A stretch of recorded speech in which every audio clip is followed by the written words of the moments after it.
Dinala na sa dalawang puninarya ang mga labi nung ilang sa mga namatay sa pag-atake sa Resorts World Manila at doon sa mga sa puninarya naghintay ang mga nagluluksang kaanak ng mga biktima. Mula sa lungsod ng Pasay, nakatutok live si Sandra Aguinaldo. Sandra.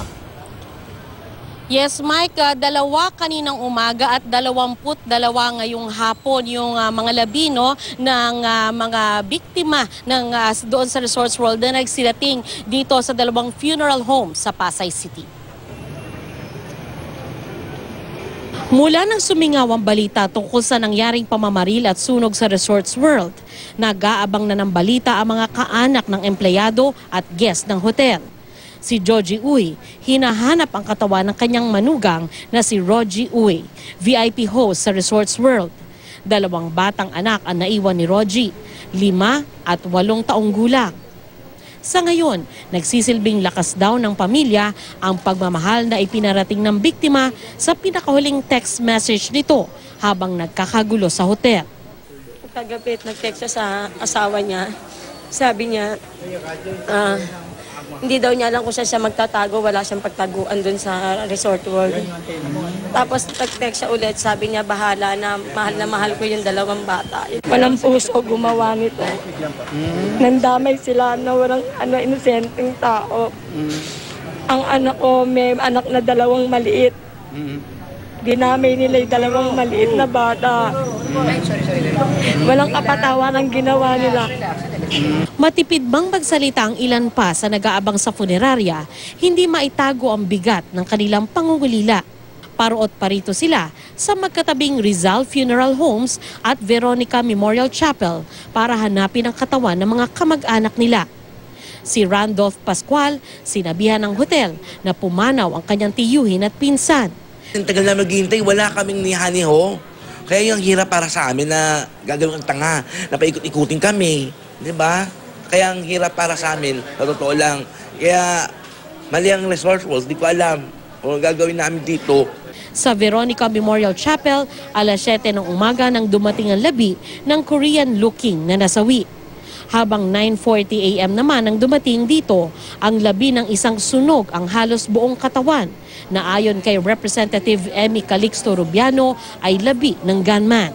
Ang unang-unang dumating dito na 2 yung gunman at saka isang Korean victim na nakita sa parking lot na nasuffocate.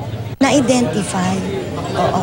Kasi bago nila tinatransport, ina-identify din doon. Tapos, gumukuha ng go signal from SOCO and the police. Nakita nila yung mga chips na kinuha ng gunman na parang ang isa may puros tigwa 1 million. Pasado alas 4 ng hapon, sunod-sunod na ang dating ng mga katawan na nakasilid sa body bag.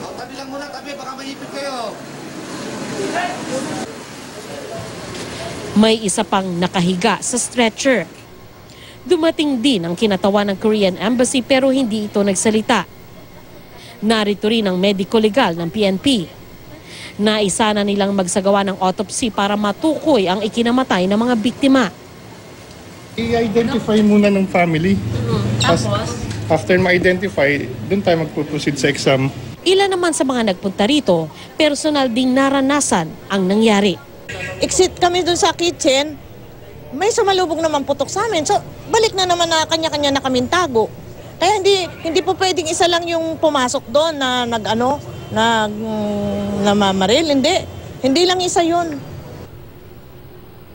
Mike, sa gayon ay nasa 22 nga yung katawan na narito na at dahil nga sa pinakahuling ulat nasa 36 yung kabuang bilang, meron pa tayo inaabangan ng mga katawan na dadalhin pa dito sa mga funeral homes. Samantala nakakuha naman po tayo ng listahan ng mga biktima na nasawi doon sa Resorts World. Narito po ang kanilang mga pangalan.